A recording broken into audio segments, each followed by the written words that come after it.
An hour later. At curtain, there is a sudden light of gloom in the living room, grey light not unlike that which began the first scan of Act 1. At left we can see Walter within his room alone with himself. He is stretched out on the bed, he shut out and open his arms under his head. He doesn't smoke, he doesn't cry out, he merely lies there, looking up at the ceiling much as if he were alone in the world. In the living room, Bernita sits at the table, still surrounded by the now almost ominous packing crates. She sits looking up. We feel that this is a mood struck perhaps an hour before, and it lingers now, full of the empty sound of profound disappointment. We see on a line from her brother's bedroom the sameness of their attitudes. Presently the bell rings, and Benita rises without ambition or interest in answering. It is Asagai, smiling broadly, striding into the room with energy and happy expectation and conversation. I came over. I had some free time. I thought I might help with the packing. I like the look of packing crates. A household in preparation for a journey. It depresses some people, but for me, it's another feeling. Something full of the flow of life. Do you understand? Movement, progress. It makes me think of Africa. Africa? What kind of a mood is this? Have I told you how deeply you move me? He gave away the money as a guide. Who gave away what money? The insurance money. My brother gave it away. Gave it away? He made an investment with a man even Travis wouldn't have trusted with his most worn out marbles.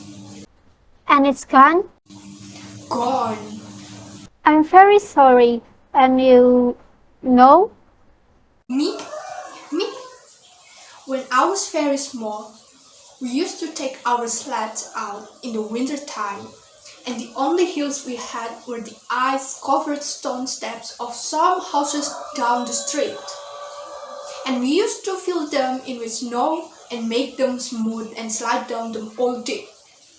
And it was very dangerous, far too steep, and sure enough, one day a kid named Rufus came down too fast and hit the sidewalk, and we saw his face just slip open right there in front of us.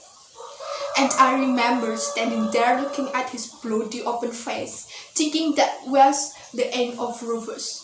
But the ambulance came and they took him to the hospital and they fixed the broken bones and they sewed it all up. And the next time, saw Rufus, he just had a little line down the middle of his face. I never get over that. What? That was what one person could do for to another. Fix him up, solve up the problem, make him alright again. That was the most marvelous thing in the world. I wanted to do that. I always thought it was the one considered thing in the world a human being could do. Fix up the sick, and make them whole again. It was truly being cut. You wanted to be cut? No, I wanted to cure. It used to be so important to me. I wanted to cure. It used to matter. I used to care. I mean about people and how their bodies hurt. And you've stopped caring? Yes, I think so. Why? Because it doesn't seem to be enough, close enough to what ails mankind. It was a child way seeing things or an idealist. Children see things very well sometimes, and idealists even better. I know that's what you think because you are still where I left off. You with all your thoughts and dreams about Africa. You still think you can patch up the world, cure the great score of colonialism with a panelism of independence. Yes. Independent then what? What about all the crooks and thieves and just plain idiots who will come out power and steal and plunder the same as before? Only now they will be black and do it in the name of the new independent. What about them? That will be a problem for another time. first, we must get there. And where does it end? And who even spoke of an end? To life? To living? An end to misery, to stupidity. Don't you see there isn't any real progress?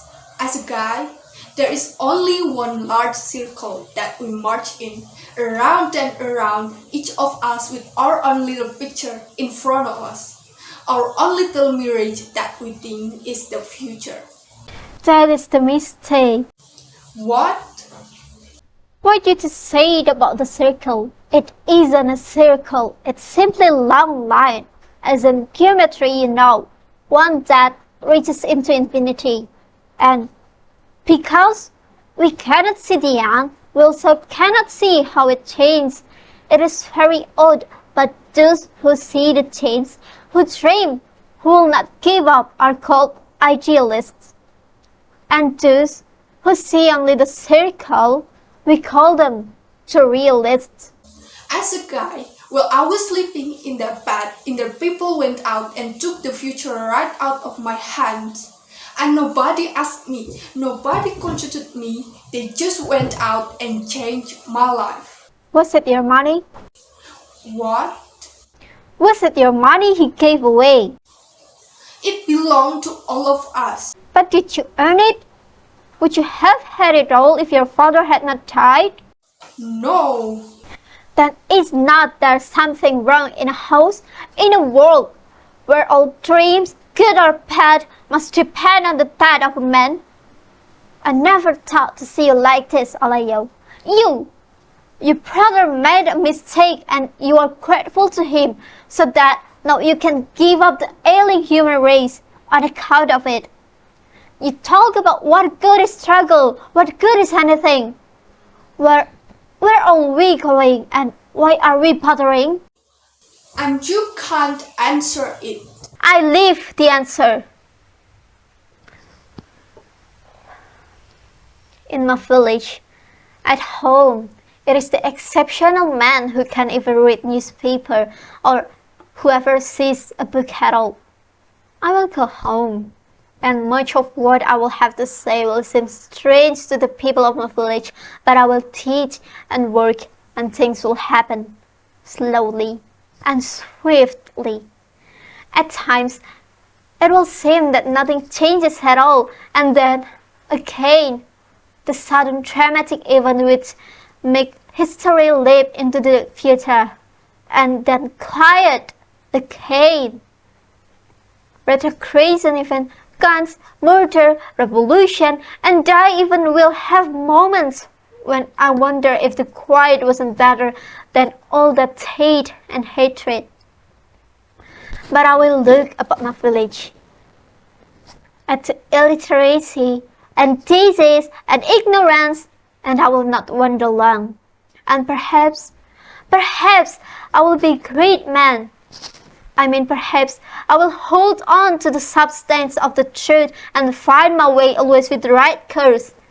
And perhaps for it I will be butchered in a bed some night by the servants of empire. The martyr. Perhaps I shall live to be a very old man, respected and esteemed in my new nation. And perhaps I shall hold office, and this is what I'm trying to tell you, Leo. Perhaps the things I believe now for my country will be wrong and outmoded, and I will not understand and do terrible things to have things my way or merely to keep my power. Don't you see that there will be young men and women, not pretty soldiers then, but my own black countrymen, to step out of the shadows some evening and slit my then useless throat? Don't you see they have always been there, that they always will be, and that such a thing as my own death will be an advance? They who might kill me even actually replenish all that I was. Oh, as a guy, I know all that. Good. Then stop moaning and groaning and tell me what you plan to do. Do? I have a bit of a suggestion. What? that when it's all over, that you come home with me? Or as a guy, at this moment you decide to be romantic. My dear, young creator of the new world, I do not mean across the city. I mean across the ocean, home, to Africa. To Africa? Yes. 300 years later, the African prince rose up out of the seas and swept the maiden back across the middle passage over which her ancestors had come. To Nigeria? Nigeria, home. I will show you our mountains and our stars, and give you cool drinks from courts, and teach you old songs and the way of our people. And in time, we will pretend that you have been away for a day, so that you'll come. You are getting me all mixed up. Why? Too many things we have happened today. I must sit down and think. I don't know what I feel about anything right this minute. She promptly sits down and props her chin on her fist. All right, I shall leave you. No, don't get up. Just sit a while and think. Never be afraid, just sit a while and think. How often I looked at you and said, so this is what the new world had finally wrote? He exits. Benita sits on alone. Presently Walter enters from his room and starts to rummage through things, feverishly looking for something. She looks up and turns in her seat. Just look at what the new world had wrote. Just look. There he is. Monsieur le Petit Bourgeois Noir himself. There he is, symbol of rising class, entrepreneur, titan of the system. Did you dream of young or light Michigan, brother? There you see yourself on the great day, sitting down at the conference table, surrounded by all the mighty blade-headed men in America, all hated, waiting, breathless, waiting for your pronouncement on industry, waiting for you chairman of the board. Look at you and see the final triumph of the stupidity in the world. The door slams and she returns to just sitting again. Ruth comes quickly out of Mama's room. Who was that? Your husband. Where did he go? Who knows? Maybe he has an appointment at US still. You didn't say nothing bad to him, did you? Bad? Say anything bad to him? No, I told him he was a sweet boy and full of dreams and everything is strictly peachy keen as the Ophide kids say. Mama enters from her bedroom. She is lost, vague, trying to catch hold, to make some sense of her former command of the world. But it still eludes her. A sense of waste overwhelms her gait. A measure of apology rests on her shoulders. She goes to her plant, which has remained on the table. Look at it, pick it up, and takes it to the windowsill and sits outside. And she stands and looks at it a long moment. Then she closes the window, straightens her body with effort, and turns around to her children.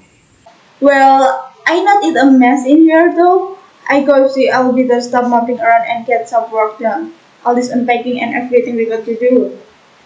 One of you I'll be there call the moving people and tell them not to come. Tell not to come?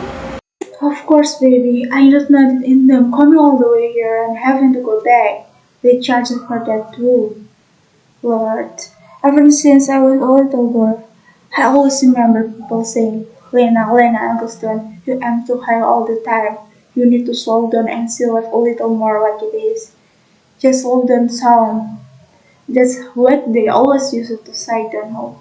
Lord, that Lena Hagelton is a high-minded thing. She will get here too one day. No, Lena. Me and Big Walter just did not never learn, right? Lena, no, we gotta go. Benny, tell her we can still move. The notice saying but 125 a month. We got 4 grown people in this house. We can work. Just I am too high all the time. Lena, I will work. I will work 20 hours a day in all the kitchen in Chicago, and I will strap my baby on my back if I have to, and scrub all the floors in America, and wash all the seats in America if have to, but we got to move. We got to get out of here. Mama reaches out absently and pats Ruth's hands. No, I just think differently now. Been thinking about some of the things we could do to fix this place up soon. I seen a second-hand bureau over a Maxwell's Street just the other day that could fit right there. Would need some new handles on it and then a little varnish in it and look like something brand new. And we can put it up the new curtains in the kitchen. Why this place be looking fine? Cheer us all up so that we forget trouble overcome. And you could get some nice screens to put up in your room, rest the baby bassinet. Sometimes you just got to know when to give up some things and hold on to what you got. Walter enters from the outside, looking spent and leaning against the door, his coat hanging from him. Where you been, son? Make a call. To who, son? To the man. What man, baby? The man, Mama. Don't you know who the man is? Walter Lee? The man, like the guys in the street say. You know, the man, Captain Boss, Mr. Charlie, Old Captain, please, Mr. Bossman. Liner! That's right. That's good. I told him to come right over. For what? What do you want to see him for? We're going to do business with him. What you talking about, son? Talking about life, Mama. You're always telling me to see life like it is. Well, I laid there on my back today and I figured out life. Life is just like it is. Who gets and who don't get it. Mama, you know it's all divided up. Life is sure enough between the takers and the taken. I figured out finally. Yeah, some of us always get taken. People like Willie Harris, they don't never get taken. And you know why the rest of us does? Because we all get mixed up. We all get mixed up so bad. We get to looking around for the right and the wrong and worry about things and cry about it and stay up all night trying to figure out about the wrong and the rights all the time. All the time, man. Them takers is out there operating, just taking and taking. Willie Harris? Shoot, Willie Harris doesn't even count. He don't even count in the big scheme of things. But I'll say one thing for Willie Harris. He's taught me something. He's taught to keep my eye on what counts in the world.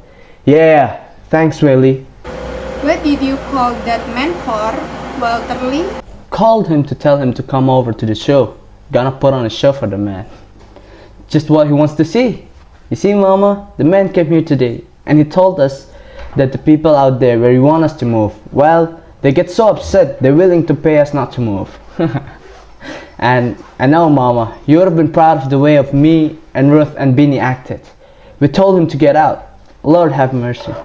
We told the man to get out. Oh, we were some proud folks this afternoon, yeah. We were still full of that old time stuff. You talking about taking the people's money to keep us from moving in that house? I ain't just talking about it, baby. I'm telling you to see what's going to happen. Oh God, where is the bottom? Where is the real honest to God bottom so he can't go any further? You see, that's the old stuff. You and that boy that was here today, you all want everybody to carry a flag and a spear and sing some marching songs, huh? You want to spend your life looking at the things and trying to find the right and the wrong? Yeah, you know what's going to happen to that boy someday. He'll find himself sitting in a dungeon, locked in forever. And the takers will have the key. Forget it, baby. There ain't no causes. There ain't nothing but takings in this world. And he who takes the most is the smartest. And don't make a damn bit of difference how. You're making something inside me cry, son. Some awful pain inside me. Don't cry, Mama. Understand. That white man is going to walk on the door, able to write checks for more money than we ever had. It's more important to him and I'm going to help him. I'm going to put on the show, Mama. Son, I come from 5 generations of people who has slaves and sharecroppers, but I not nobody pay them no money. It was a way of telling us we was not fit to walk the earth. We are not never been that poor. We are not never been that dead inside. Well, we are dead now. All the talk about dreams and sunlight that goes on in this house, it's all dead now. What's the matter with you all? I didn't make this world. It was given to me this way. Hell yes, I want some yak someday. Yes, I want to hang some real pearls around my wife's neck. And she's supposed to wear no pearls? Somebody tell me. Tell me who decides which woman is supposed to wear pearls in this world. I tell you, I'm a man and I think my wife should wear some real pearls in this world. This last line hangs on a good while and Walter begins to move about the room. The word man has penetrated his consciousness. He mumbles it to himself repeatedly between strange, agitated pauses as he moves about. Baby, how you going to feel in the inside? Fine. Going to feel fine. A man. You won't have nothing left then, Waterly. I'm going to feel fine, Mama. I'm going to look that son of a gun in the eye and say, alright, Mr. Linder, that's your neighborhood out there. You got the right to keep it like you want. You got the right to have it like you want. Just write the check and the house is yours. And I'm going to say, and you people just put the money in my hand and you won't have to live next to this bunch of stinking folks. And maybe I'll just get down on my black knees. Captain, Mr. Bossman. Yes, sir. Boss, yes. Great White. Father, just got unseen the money. For God's sake, and we ain't going to come out there and dirty up your white folks' neighborhood. I'll feel fine. Fine. That is not a man. That is nothing but a toothless rat. Yes, they don't come in this here house. Don't come walking in my house on the lips of my children. You supposed to be my beginning again. You, what's supposed to be my harvest. You mourning your brother? He's no brother of mine. But you say? I said that individual in that room is no brother of mine. That's what I thought you say. You feel like you're better than he is today? But you tell him a minute ago that he was not a man. Yes, you give him up from me. You don't read his epitaph too like the rest of the world. Well, who gave you the privilege? Be on my side for what? You saw what he just did, Mama. You saw him just down on his knees. Wasn't you who taught me to despise any man who would do that? Do what he is going to do. Yes, I told you that. Me and your daddy. I told you something else too. To love him. Love him? There is nothing left to love. There is always something left to love. And if you I not learn that, you I not learn nothing. Have you cared for that boy today? I don't mean for yourself and for the family, cause we lost the money. And for him, what he been through and what done to him. Child, when do you think is the time to love somebody the most? When they done good and making easy for everybody? Well, you ain't not true learning because that ain't not the time at all. It's when he is at his lowest and cannot believe in himself because the world don't whip him so. When you start measuring somebody, measure him right. Make sure you don't take into account what hills and valleys he come through before he got to wherever he is. Travis burst into the room at the end of the speech, leaving the door open. Grandmama, the moving men are downstairs. The truck just pulled up. Are they, baby? They downstairs? She sighs and sits. Lena appears in the doorway. He breathes and knocks slightly to gain attention and comes in. I'll turn to look at him. Hello. He is here. A long minute passes and Walter slowly gets up. Well, I certainly was glad to hear from you people. Life can really be so much simpler than people let it be most of the time. Well, with whom do I negotiate? You, Mrs. Younger? Your son here? Just some official papers, Sonny. Travis, you go downstairs. No, Travis, you stay right here and you make him understand what you're doing, Walterly. You teach him good, like Will Harris taught you. You saw where our left generation don't come to. Go ahead, son.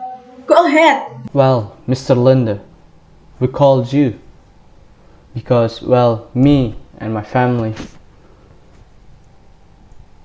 well, we are very plain people. Yes? I mean, I have worked as a chauffeur most of my life, and my wife here, she does domestic work in people's kitchens. So does my mother. I mean, we are plain people. Yes, Mrs. Younger. And, well, my father, well, he was a laborer most of his life. Yes, I understand. And my father almost beat a man to death once because this man called him a bad name or something. You know what I mean? No, I'm afraid I don't. Yeah, well, what I mean is that we come from people who had a lot of pride. I mean, we are very proud people, and that's my sister over there. She's going to be a doctor soon, and we are very proud of it. Well, I'm sure it's very nice, but... What I'm telling you is that we called you over here to tell you that we are very proud. And this... Travis, come here.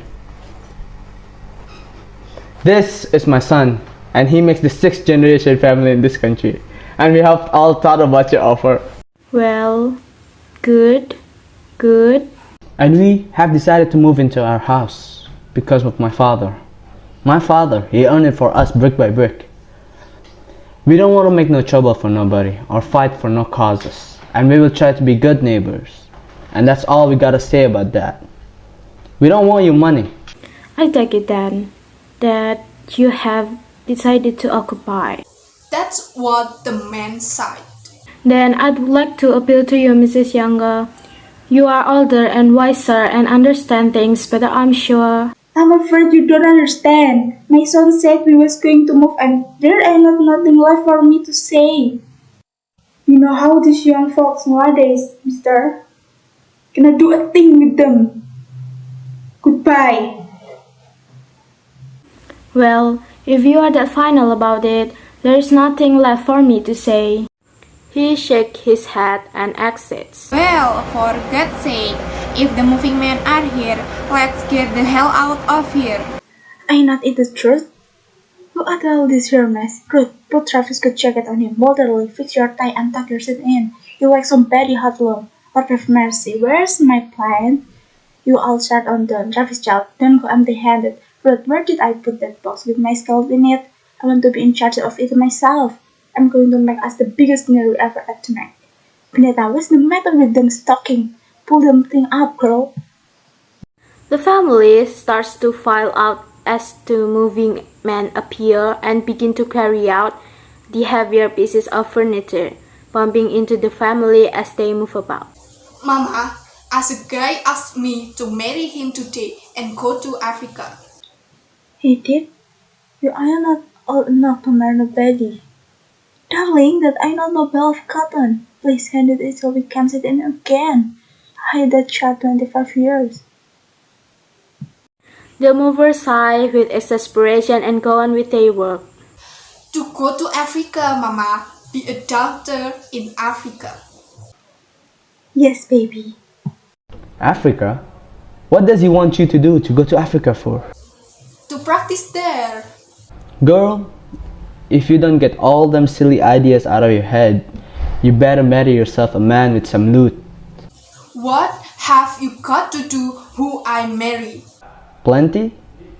Now I think George Murchison. George Murchison. I wouldn't marry him if he was Adam and I was Eve. Walter and Benita go out yelling at each other vigorously, and the anger is loud and real till their voice diminish. Ruth stands at the door and turns to Mama and smiles knowingly. Yeah, there is something alright, my children. Yeah, there's something. Let's go, Anna. Yes, I'm coming, Ruth. Yes. He finally come into his manhood today, didn't he? Kind of like a rainbow after the rain. Yes, Lena. Walter's voice calls for them raucously. You all, come on. These people are charged by the hour, you know. Over, Tiny. Go on down. I did on directly. Ruth hesitates, then exits. Mama stands at last alone in the living room, her plant on the table before her as the light starts to come down. She looks around at all the walls and ceilings and suddenly despises herself. While the children call below, a great heaving thing rises in her and she puts her fist to her mouth to stifle it. Takes a final desperate look, pulls her coat about her, pats her head and goes out. The lights dim down. The door opens and she comes back in, grabs her plant, and goes out for the last time.